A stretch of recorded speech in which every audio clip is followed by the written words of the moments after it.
नमस्कार, मैं आकांक्षा पॉल और आप देख रहे हैं अमृत वर्षा न्यूज़। इस वक्त हमारे साथ मौजूद हैं सीनियर जर्नलिस्ट बन बिहारी जी। आइए इनसे जानते हैं सेंट्रल पॉलिटिक्स में बन रहे नए समीकरण तथा बदलाव के संकेतों को लेकर क्या सिनारियो सामने आ रहा है, इसके बारे में। देखिए, देश की राजनीति में बड़ी बदलाव की संभावना दिख रही है। एक तरफ नरेंद्र मोदी प्रधानमंत्री हैं, एनडीए के सर्वमान्य नेता हैं, उनके सामने इंडिया तैयार किया गया है, Indian national developing inclusive alliance, जिसके सूत्रधार बिहार के मुख्यमंत्री नीतीश कुमार शुरू से रहें। अब स्थिति बदल गई है। देखिए, जब इंडिया का गठन बेंगलोर में किया गया, देश के प्रमुख विपक्षी दलों के द्वारा कई प्रांत के मुख्यमंत्री शरीक हुए थे। दिल्ली के सीएम केजरीवाल थे, वेस्ट बंगाल के सीएम ममता बनर्जी थी, उत्तर प्रदेश के एक्स सीएम अखिलेश यादव थे, बिहार से डिप्टी सीएम तेजस्वी यादव भी पहुंचे थे, आरजेडी के सुप्रीमो उनके पिता लालू यादव भी पहुंचे थे।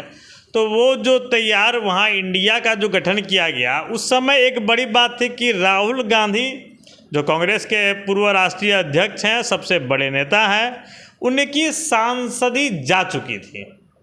आपको पता होगा कि गुजरात के सूरत कोर्ट के द्वारा एक मानहानि के मामले में उन्हें सज़ा सुनाई गई थी, जिसके बाद उनकी संसद सदस्यता को रद्द कर दिया गया था।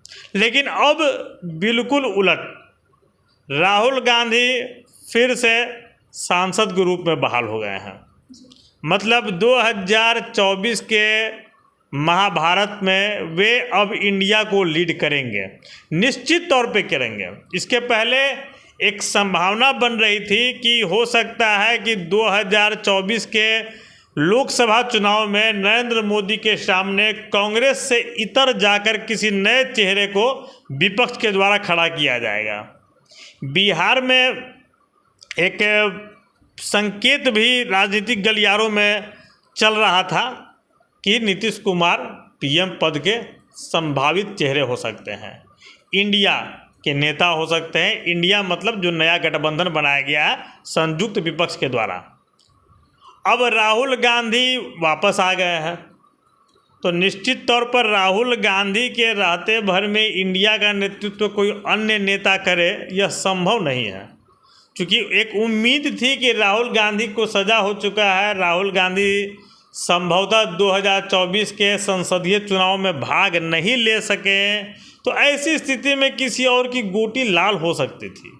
लेकिन अब जो है कि एक तरफ नरेंद्र मोदी हैं और दूसरी तरफ राहुल गांधी हैं, आमने सामने का मामला दिख रहा है। तो अब लगता है कि आने वाले इलेक्शनों में पीएम मोदी और राहुल गांधी आमने सामने दिखेंगे। हाँ, बिल्कुल दिखेंगे। राहुल गांधी और नरेंद्र मोदी के बीच में ही 2024 की जो चुनावी रणभेरी बजने जा रही है, जो चुनावी युद्ध होने जा रहा है, ये दोनों के बीच में होगा। अब यहाँ बदलाव की जो बात हो रही है, क्या बदलाव हो सकते हैं? देखिए, राहुल गांधी बतौर सांसद फिर से बहाल हो गए। लोकसभा में नरेंद्र मोदी के सामने बड़ा चेहरे के रूप में राहुल गांधी थे।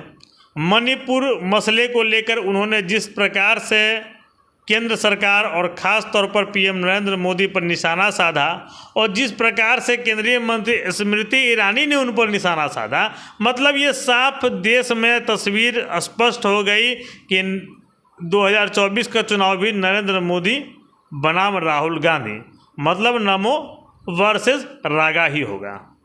अब बदलाव क्या हो सकते हैं कि इंडिया में कई बड़े नेता यह सोचकर कांग्रेस के साथ आ रहे थे कि यह संभव है कि कांग्रेस आने जो नई 2024 में अगर सरकार बनती है तो कांग्रेस के तरफ से प्रधानमंत्री का चेहरा कोई नहीं होता हो, राहुल गांधी चुनाव नहीं लड़ पाए, तो ऐसी स्थिति में वे प्रधानमंत्री का चेहरा हो सकते हैं।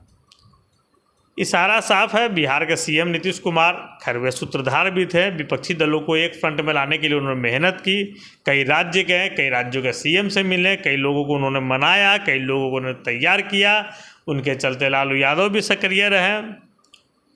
तो यहाँ तक तो ठीक है कि नीतीश कुमार सभी लोगों को एक फ्रंट पर लाएं, बेंगलोर में इंडिया का गठन हुआ, सीएम नीतीश कुमार को उम्मीद थी उन्हें राष्ट्रीय संयोजक बनाया जाएगा, नहीं बनाए गए। फिर भी एक उम्मीद थी कि अगर राहुल गांधी चुनाव नहीं लड़ते हैं तो राहुल गांधी के नहीं रहने पर पीएम का चेहरा कौन होगा। तो ऐसे में सीएम नीतीश कुमार को उम्मीद थी कि ऐसी स्थिति में उनके नाम पर पीएम पद की उम्मीदवारी पर आम सहमति बन सकती थी, लेकिन इससे बिल्कुल उल्टा हो गया। राहुल गांधी वापस आ गए। लोकसभा में स्पष्ट तौर पे दिखा कि भारत की राजनीति 2024 के लिए जो लोकसभा चुनाव आ रहे हैं तो वो नरेंद्र मोदी बनाम राहुल गांधी की ओर दिशा अपना पकड़ चुकी है। तो ऐसे में इंडिया में जो अन्य घटक दल भी शामिल हैं, जिनकी कांग्रेस के साथ पूरी तरह से कांग्रेस के प्रति समर्पण की भावना नहीं है, या जिनका कांग्रेस के साथ बहुत लंबे समय से राजनीतिक तालमेल नहीं बैठा है, वे अलग सोच, अलग दिशा, अलग पथ अख्तियार कर सकते हैं। धन्यवाद। देखते रहिए अमृत वर्षा न्यूज़। हमारे चैनल को लाइक और सब्सक्राइब करना मत भूलिएगा।